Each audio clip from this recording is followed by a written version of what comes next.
All right. Well, welcome everybody. Them, and I think the big thing most people, mostly females, ask the most and care about the most is, how did you meet/propose? And I know this because I'm pretty sure when I was on net, the females on my net team asked every single last one of their host families this question, and I don't think I ever asked it, ever. So whether you want to hear it or not, that's what we're going to answer. So I think for us, I think it's a very different answer for each of us. You know, how do we meet? Like, even though we met at the same place, like it was 3 years before we even started dating. Maybe not 3, 2.5. Probably 3. Oh, 3 years. Yeah. So I know for me, I remember I was part of a Catholic group on campus, and I was in ministry mode, considering we were trying to grow a program, meet some new people, get people excited and about community. And so that was my perspective. So I remember meeting her with a friend of mine, and nothing really. I was in ministry mode. So I was in a very different place than she was. Mm-hmm. Yeah, and I was also looking for like Catholic community, but I was also looking for like potential husband, because when you're the age I was when you're in university, that's basically like your life goal, or it was for me anyways, because like I was in university with learning as a goal, but finding a spouse was probably the bigger goal of mine at that time. So yeah, my girlfriend and I drug like one of my girlfriends from residence to this new group. And yeah, and I met a bunch of people, Ian being one of them. Yeah, my name's Ian, by the way. This is my wife, Courtney. Should we just like try again? No, keep going. Okay. Yeah, Ian being one of the people that I met there. We didn't really talk, I don't think, the first time I ever went, but I noticed him and his very bright shoelaces. I will never forget those very bright shoelaces he was wearing. You were like white shoes, and I think they were like fluorescent. To this day, I've never bought myself a pair of shoes. So, but I remember his very bright shoelaces, and I just remember he was really funny. But I actually didn't talk to him because there was like a different member of the like core team that kind of took myself and my friend under their wing. So, yes, that's how we met. So I guess the story is that enough? Do you think? It's kind of how we met. That's basically how we met. Yeah, I think along with that, very different story. But along with that question is like, how did the proposal happen? I feel like we jumped a lot of steps between how we met and the proposal. But that's the question. How did you meet and how did you propose? So that's true. So I guess the short answer to how we met was through Newman, the Newman Catholic group on campus at university. Yeah, and I think it's really important. And you were saying earlier when we were planning for this is it's figuring out the kind of people you're interested in and surrounding yourself with that. Whether it's in high school or post-secondary education, or in the workforce, just surround yourself with people that you appreciate and that are like-minded and that share the same beliefs as you.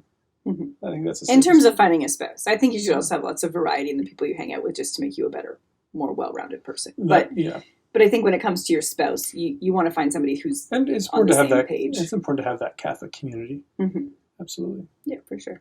Oh, so then proposal, I guess, is where we jump to next. Yeah, and it was very underwhelming. We're going to be jumping around a little bit just because of the way the questions are laid out, but it was very simple. It was like we're planners, both of us.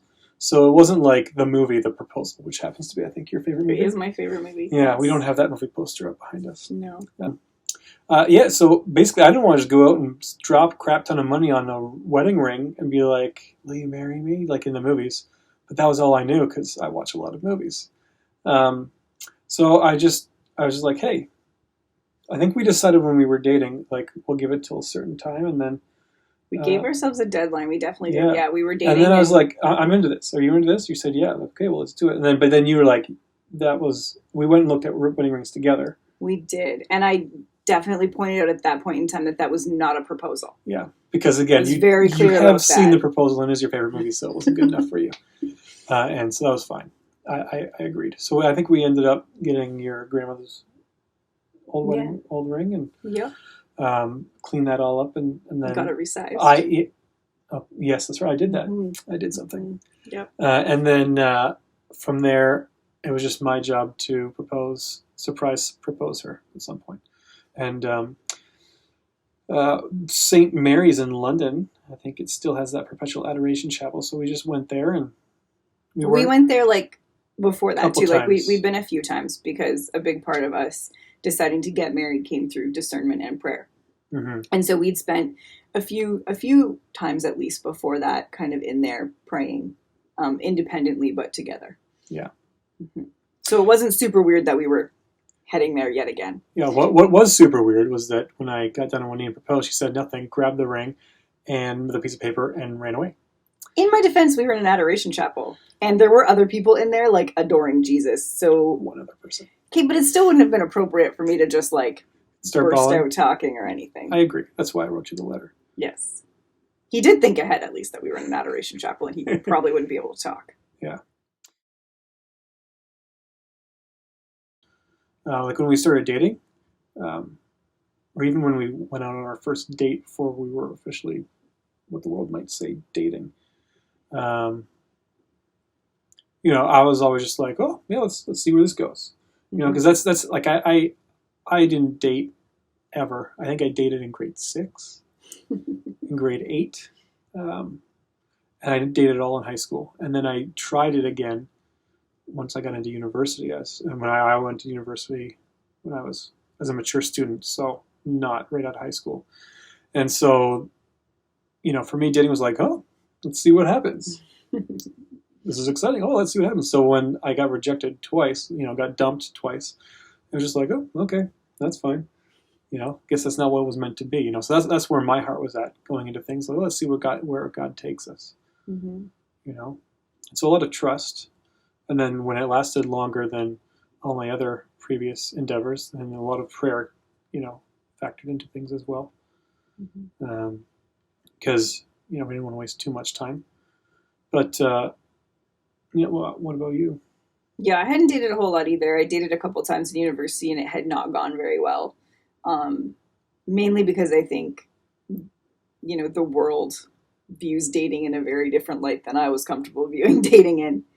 And you hadn't found that Catholic I had not found that Catholic community. Whereas I dated within the context of a Catholic community. Well, no, I mean, I had found that Catholic community when I had dated people, but I hadn't dated people from that group. So I had dated people just that I'd met at university. Gotcha. Which I think sometimes you gotta try those things. Yeah, absolutely. And I mean, hey, maybe there's like a really great guy out there.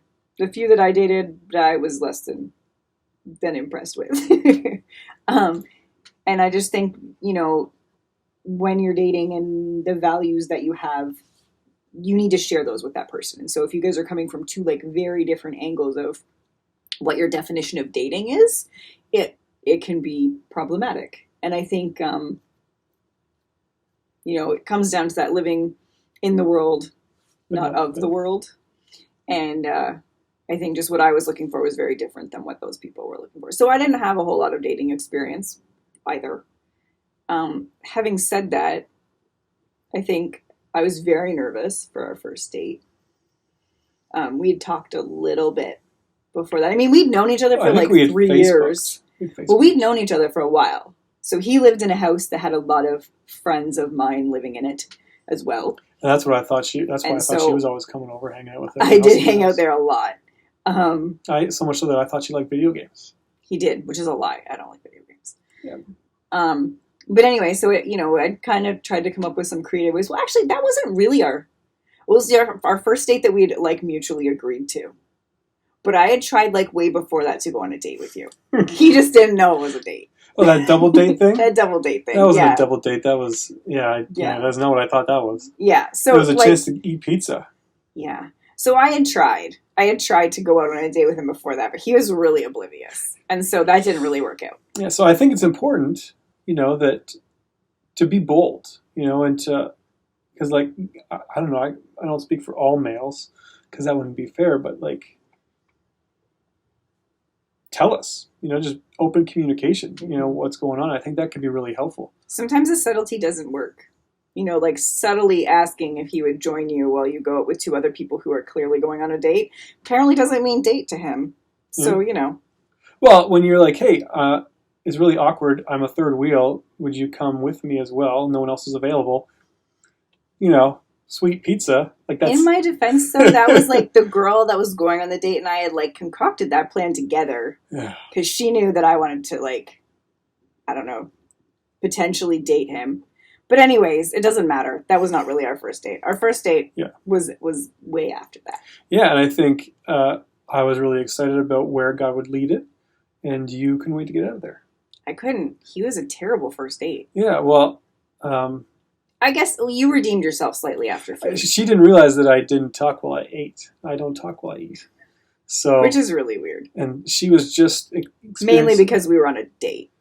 Yeah, we talked afterwards, though.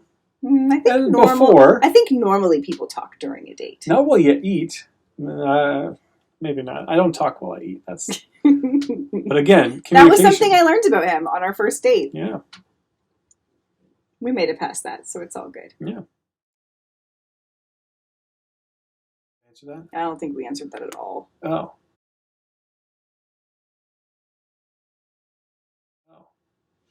Well. And I don't think we knew. I think we both just took it to prayer. Like we trusted. Yeah, we didn't have a clue. So I think we showed up and prayed. Yep, and God led us. Yeah, absolutely. And that's a short answer of it. And you were saying like we really got to know each other. We did. Yeah, we spent a lot. I mean, when you date long distance, there's very little else for you to do. So really, you just talk a lot. How do we know? Is we knew when we were both on the same page. Yep. And I think the reason why our engagement was so quick, or our dating period was so quick, our engagement was a year and a half, a little bit longer, because you wanted to get married in the fall. I did. So that's on you. I know. I was really frustrated with that decision partway through. But then you were really happy with it. I was. I was very happy with it. Even when I was like, hey, are you interested? You're like, yes. We both were ready to go there quickly, Sometimes, again, like my only other reference other than us is movies. And of course, I like to create drama. So I think that's often the case that we see in the media is that one person's like, yeah, let's do this. And the other person's like, I'm not there yet. And the person's like, what? And the person's like, where am I? And then they break up. And then 5 or 7 seasons later, they're married. Yeah. I think we were just on the same page. Yeah. And I think and that's something that I learned, meeting a lot of Catholic families when I did NET. Right.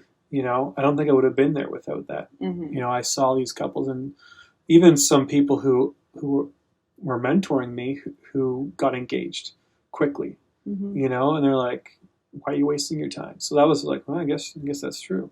And I discerned the priesthood and you discerned the religious life already to a certain degree, and you knew that you weren't called to there. And God clearly showed me that I was not called to be a priest. So we were just ready. Yeah. And not to say that if you aren't ready right away that you can't get there, but. Well, and I'd like to point out too that there was a lot of years in between, like me thinking that I would like to date and potentially marry him, and us actually getting that in line. And I had spent a lot of time during that praying about our potential relationship and about where God was calling us. So I think by the time we dated, like I had already put in all of the hems and hawing and I'd already learned how to be courageous with 2 other dating experiences where I had to take charge and just put myself out there, and I think that helped me because I was not a courageous person in any way, shape, or form. So when it came to that first date, I just cut right to the chase after I devoured my food. He was very blunt. So my guess is you wanted to date, right? Because I knew from the Facebook thing, so I wasn't going to beat around the bush. And I think beating around the bush, it causes a lot of confusion and unnecessary lagging, I think. I think when you're just honest and straightforward with people and you know what you want. I think we both had, the advantage of the fact that we didn't, jump from significant other to significant other all through university. Like we were really comfortable with ourselves. We really knew ourselves. We knew what we were looking for. We knew where we weren't being called. And so then it was just a matter of figuring out where God was calling us. Yeah, we recognized the things that didn't meet our standard. Yeah. Yeah. But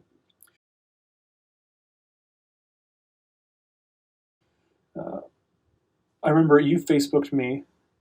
Like this is sort of saying like you don't Facebook people anymore to date, but we were in university and I had gone up to Teachers College in North Bay and you were in London. I think you thought I was in London because I was there visiting. So I actually had a girlfriend do some digging for me on the down low, and she told me that he would be in London that weekend. Well, I was the wrong weekend. It was the wrong weekend. And so you Facebooked me and I was like, see, I'm not totally oblivious. As soon as you Facebooked me, which had never happened before, I'm like, oh, she's interested. Let's think about this, you know? And so I kept looking for times. Again, being in North Bay, I wasn't in London very often, and you were back in Simcoe. Mm-hmm. So you weren't in London very often, and Simcoe and London is about an hour away. Mm-hmm. But anyways, we realized that, I realized that you might be interested in it, and so I never dismissed that, you know, because who knows where God takes things. Absolutely. And that was September. Come December, that's when we were like both at home for Christmas. So you were at your place, and we met halfway. Yep. In Tilsonburg. Yep. And went to Kelsey's, and that's where we had our first date. And so from that point on, so it was January-ish, January, end of December. Mm-hmm. And so we gave it 6 months, and we were engaged by July, we'll say. Yeah, something like that. Yeah, or at least we had talked about it by July. Mm-hmm. And so we knew it was going to happen. Within marriage, there have been a plethora of challenges. Mm-hmm. But I think the most applicable ones were the early, because we didn't date for very long. Yes. Right? It's the idea of selfishness. And we didn't live together, like, before we got married either. I lived with your grandma. He did live with my grandma. And then he lived for a little bit in the place that we would live in once we got married. But we didn't live together before. So, like, we got married, and then it was just like, and we're living together. Mm-hmm. And I learned that it's not all about me. Like, what the heck? Yeah. I think we just learned how to, like, we came from very different backgrounds, you know, and the engagement period, we got to know each other's families very well. Mm-hmm. And not just your grandmother. We No. got to know your parents very well as Yeah. well. And you got to know my family. Yep. And, but I think the big thing is just learning how we communicated. Like, now I know if you say, oh, I'm fine, I know that, whoa, something crazy is going on here and you are not okay. But like before, early on in our marriage, you'd be like, oh, I'm fine. And I'd be like, sweet, I'll keep playing video games and just ignore the fact that we're married, you know? Like, I was very selfish with my time. You were. But you were mean sometimes. Well, I had to be. That's true. Sometimes means all that works with you. Then you know I'm serious. Well, exactly, right? When you say you're fine, I have no clue until, well, now I do. But before I didn't, you know? Yeah. And I think it would get to a place where you would just get really upset with me. Mm-hmm. And I was like, well, that escalated quickly. When in reality, it was mm-hmm. like building and building and building. Yeah. But now I'm like, okay, what is it? What is it? And I poke you until you tell me what's going on. Yes. Right? Well, and I think we learned really early on, too, that, like, we process things differently. Yes. Well, yeah, you need some time. I need some time. To think. Yeah. But I need you to know that there's something going on in you, and I know there's something going on. So we had to work on our communication skills. And figuring out how we each communicate. Yeah. And we also had to, we did a lot of, like, learning about our love languages and, like, what built the other person up and mm-hmm. what was maybe tearing the other person down often unintentionally. Like, it's not like we were out to get one another, but there were certain things that we would do that would hurt the other person, and we didn't always know that was the case. Mm-hmm. So until we learned how to, like, talk about that and bring it to the forefront. Yeah, and then when you say love languages, there's, like, ways that you show love and ways that you receive mm-hmm. love. And I have learned some really subtle ways that you receive love. You know, even just, like, a hug. Mm-hmm. Like, it's not my love. Like, I wouldn't, you know, she comes He's not a hugger. I'm not. No. But I have to come out of myself and realize, okay, my wife loves it when she gets hugged. So mm-hmm. sometimes I'm like, I'll put the video games down and I'll go give her a hug. Mm-hmm. And then that goes a long ways. It does go a long way. Not for me, though. No. Yeah, you come over and hug me, I'll be like, God, I'm playing video games. Yeah. But I did realize that if I nitpicked at him too much, it upset him. I needed to give him positive praise. Oh. Yeah. I think you're right. Mm-hmm. Yeah. So we spent some time learning how to communicate and learning how the other person, you know, received and gave love. And sometimes, you know, people, like, instinctively give love in a certain way, and it might not be the way that you receive it, and therefore it's kind of a mm-hmm. waste of their effort. Yeah. So that can be important to figure out too. Yeah, and just again, that's all knowing yourself. Like that's Mm-hmm. like if you go into it, and you don't even know yourself enough that that then that's a sign that you're not ready yet. Mm-hmm. And I think if I had gotten married 5 years earlier, it would have been less good for whoever that would have been. So God knows us, and it's in God's time. And I think that's one thing we've really had to learn, whether Yeah. whether it's In all aspects, I think, of our yeah, whether marriage. whether it's just Because it's getting really married. easy once you get married to like think that certain things are just supposed to happen next, and that well, we're Mm-hmm. supposed to do this, and we're supposed to do this, and we're supposed to do this because this is what media says, or this is what we've seen other people do. And the reality is that you're all living your own life, and you're all on a different timeline. And just because friends of yours are doing a certain thing or have gone in a certain direction doesn't necessarily mean that you are going to get to go there or that you're going there right now. Yeah, that was tough for you. Mm-hmm. When everyone else was really hard beating us as if it was a race, yeah. beating us to marriage. Mm-hmm. I was like, well, you set the date. Yeah. But people are having children before we were having children and all this stuff. And if you compare yourself to others, then it's not, you're not going to go at God's pace. You're going to go at your pace. Well, and you're also just going to find a lot of unnecessary unhappiness. Because I think, when you're not getting to do something that you're seeing someone else doing, then God's doing something else in your life in that moment. And that might be a very significant thing that needs to happen in your life. Mm-hmm. So I think we've just had to learn to trust. Yeah. In God's time. Yeah. Always. Everyone's different. Everyone's in different places. And, maybe you're single, maybe you're dating someone, maybe you're dating the wrong person. Maybe you're dating someone and you're like, I want to marry this person. Maybe you have no idea where God's calling you. One thing that I learned is really important to discern both, both religious life and marriage. So like if you're awkward like me and you've never dated and you're just like, well, I guess I'm going to become a priest. You can't just go and sign up to become a priest. You gotta try dating.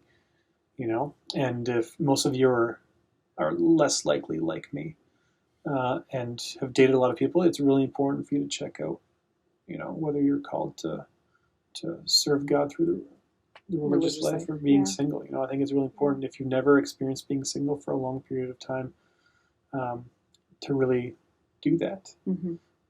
Because God has lots to show you about yourself. Mm-hmm. But I'm sure there will be other people on this retreat that can share their experiences with that as well. But hopefully this is, in something that can really help you in your process. And that's one thing that we've noticed almost right away off of our marriage is that it's meant to be a beacon of light to others, and to really shine God's love and be a witness to what married life is supposed to be like, and he's opened up lots of opportunities for that for us, which has been great. Yeah, for sure. So hopefully this is another one of those opportunities. Yeah. And I think I would just add quickly, just, don't turn away from prayer. Definitely throw yourself into prayer, because no matter what vocation or, path God's throwing at you, prayer will help you get there. So don't be afraid of prayer, and jump in with prayer and trust that God's got a plan for you, and his timing might be really different than yours. I thought I would be married at 19. I got married at 27. Life throws you curveballs all the time. So just, roll with them the best you can and trust that God is present with you and working on them. All right. God bless. Have a great rest of the retreat.